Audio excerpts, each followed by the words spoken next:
부활절이 되면 온 세계 교회가 똑같은 인사말을 나누고는 하죠.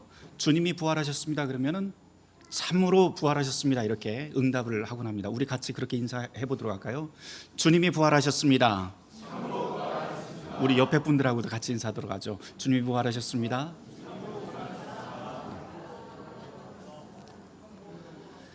오늘은 성금요일의 죽음을 이기고 그리스도가 다시 사신 부활절입니다. 부활절 신앙은 그리스도인에게 있어서 모든 삶의 바탕이 되지요.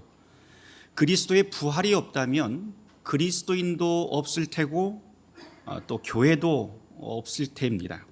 오늘 우리가 이렇게 모일 이유도 그리스도의 부활이 없었다면 이유가 없었을 것입니다.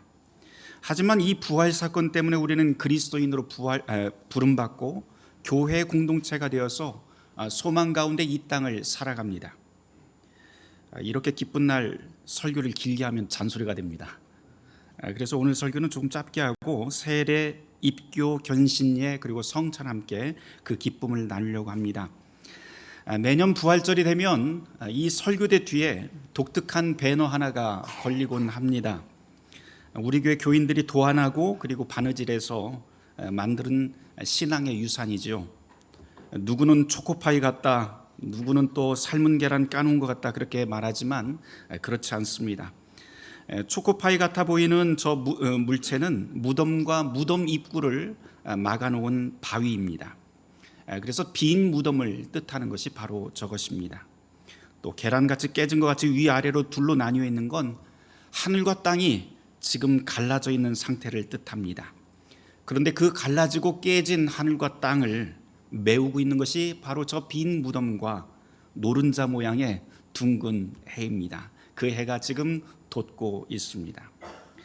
저 배너 하나로 주님의 부활을 우리가 이렇게 설명할 수 있을 것 같아요.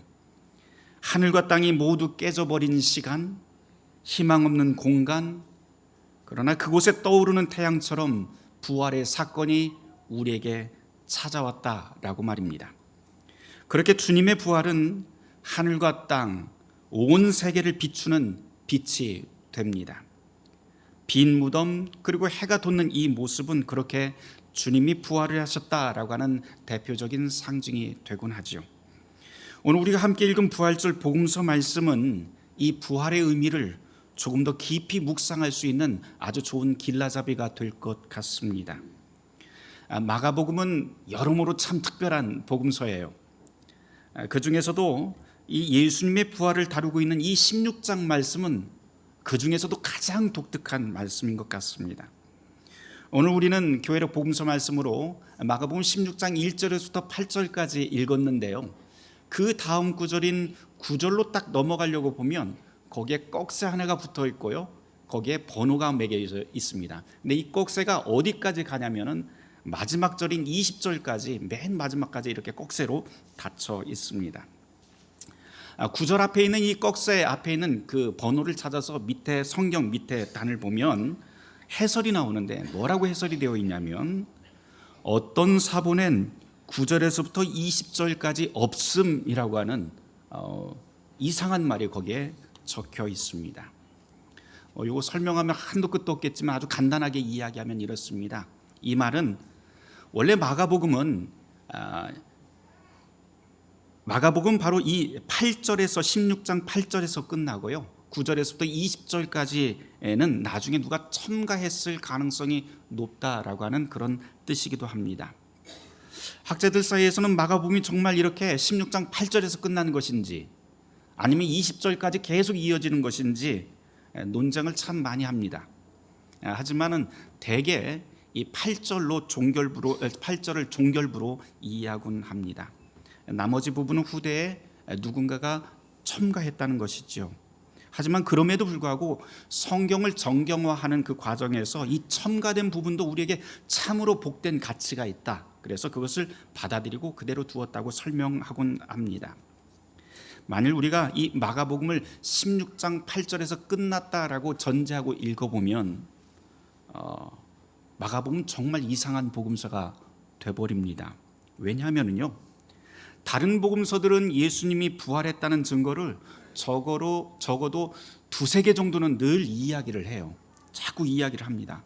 왜냐하면 예수님이 어떻게 부활을 했는지, 나중에 사람들이 어떻게 만났는지 이런 것들을 언급합니다. 그런데 우리가 오늘 읽은 이 마가복음 16장 8절에서 딱 끝난다고 하면 그냥 딱 잘라서 여자들이 놀라 무덤에서 도망 나왔고 무서워서 아무에게도 아무 말 못했다라고 하는 좀 황당한 결말로 그냥 끝나게 됩니다.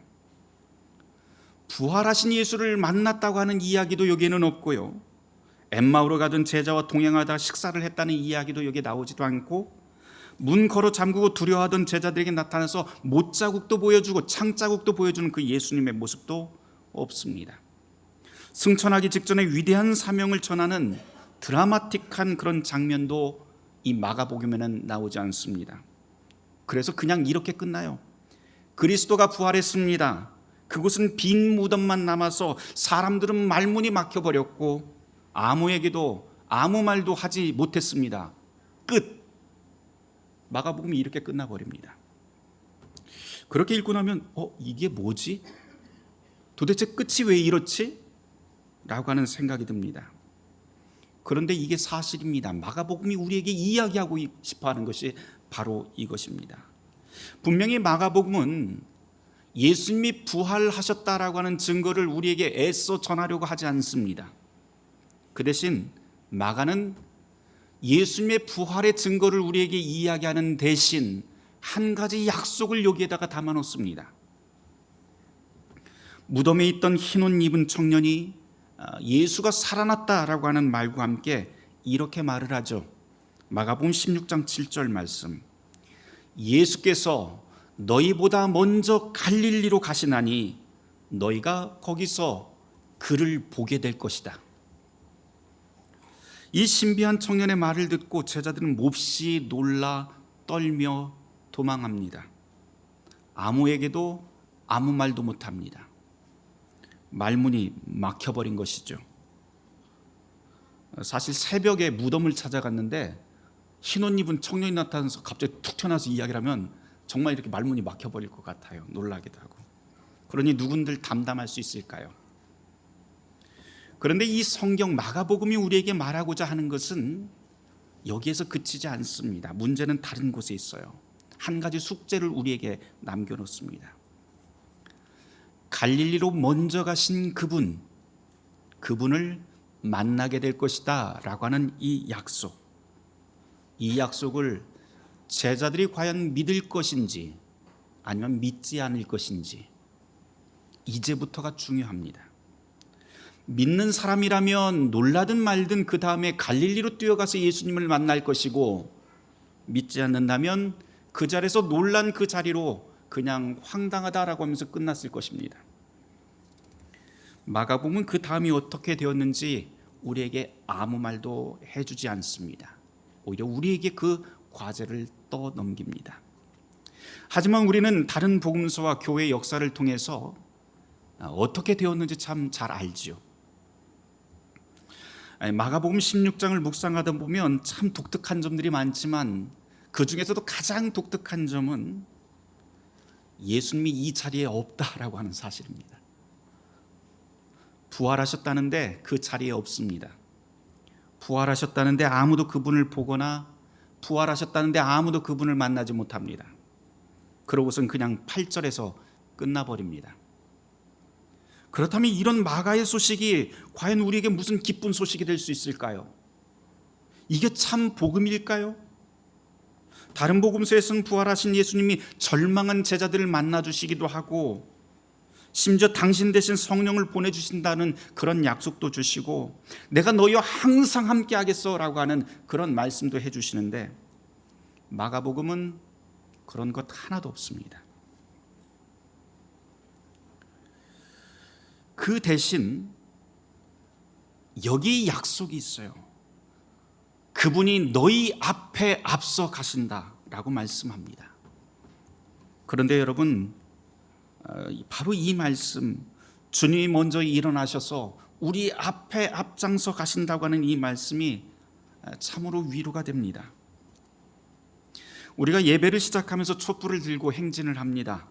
여러분들 그 장면을 떠올려 보세요. 촛불은 어둠의 힘을 무력하게 만들며 앞으로 행진합니다. 우리는 찬송을 부르며 그 빛을 향해서 우리의 가슴을 돌려가면서 그 빛을 따라갑니다. 이와 마찬가지로 우리는 빛 대신 주님의 뒤를 따라갑니다. 그분이 앞장선 그곳에서 어둠이 사라지고 죽음은 힘을 잃게 됩니다. 우리가 그렇게 주님의 뒤를 따릅니다. 주님이 지금 이곳에 없는 것 같지만 부활하신 주님은 우리보다 먼저 우리의 길을 앞서 나가십니다. 그 때문에 주님을 따르는 사람들에게 견디지 못할 일이 없고 가지 못할 길이 없게 되는 것이지요. 부활하신 주님이 우리 앞서 가시기 때문입니다. 마가복음에서 예수님이 제자들을 부르실 때 첫 번째 말씀이 무엇인지 여러분들 기억나시나요? 마가복음 1장 17절에 나와 있는데요. 그 첫 번째 말씀이 나를 따르라입니다. 다른 말로 하면 내가 너희들 앞에 앞장서서 갈 테니 뒤에 따라오라고 하는 말씀이죠. 이 말씀이 마가복음을 읽다 보면요 계속해서 거듭해서 반복이 됩니다. 어떤 사건이든지 거기에서는 그러한 의미들이 암시되는 내용들이 계속해서 나옵니다. 주님은 제자들과 걸어가는 사역의 현장에서도 나를 따르라고 하는 이 말씀을 거듭 말씀을 해주십니다. 그게 무슨 말일까요? 주님을 따르는 사람들이 있어야 할 자리가 바로 주님의 뒤다라고 하는 뜻입니다. 마가복음은 언제나 예수님이 우리 앞에 있다라고 하는 것을 계속해서 들려줍니다. 주님의 사역 처음부터 죽음과 부활의 시간인 이 16장 여기까지도 계속 동일하게 이 음성을 들려줍니다. 주님이 우리 앞에 가십니다. 십자가의 참혹한 사건 후에 제자들이 무덤을 찾지요.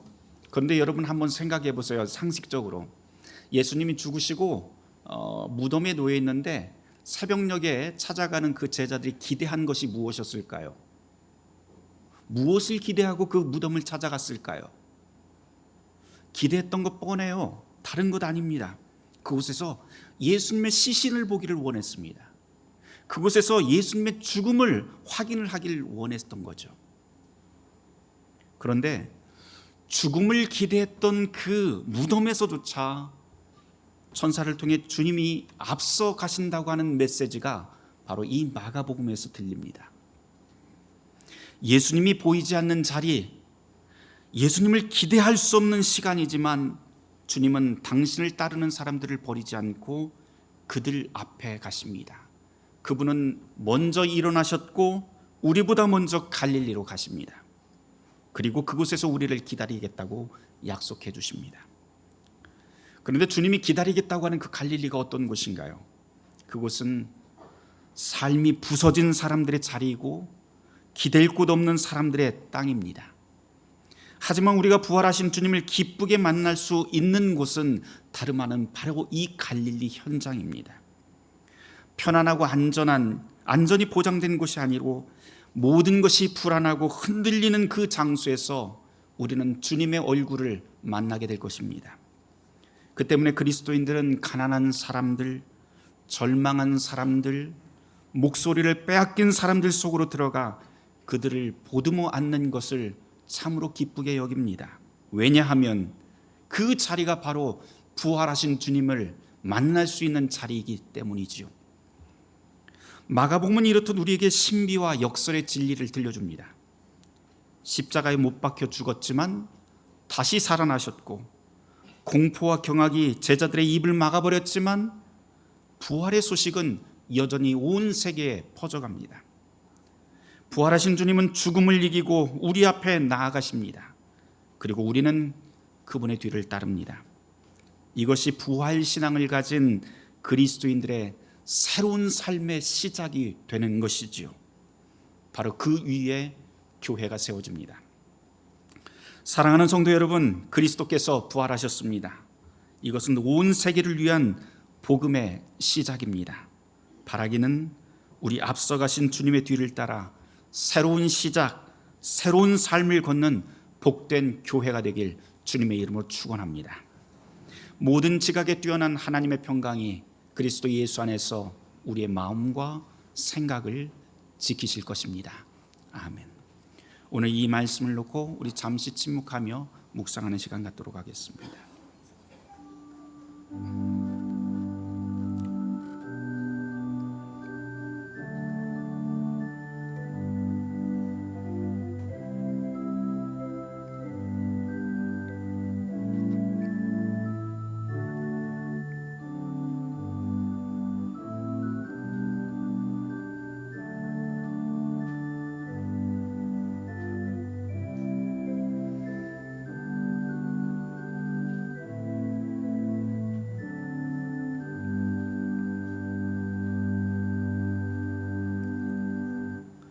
주님, 빈 무덤 앞에서 놀라 도망하던 이가 바로 우리임을 고백합니다. 그럼에도 불구하고 우리 앞서 갈릴리로 먼저 가신 주님 때문에 희망을 갖게 됩니다. 주님 뒤를 따르는 모든 사람들에게 삶의 소망을 주시옵소서. 부활하신 우리 주 예수 그리스도의 이름으로 기도드립니다.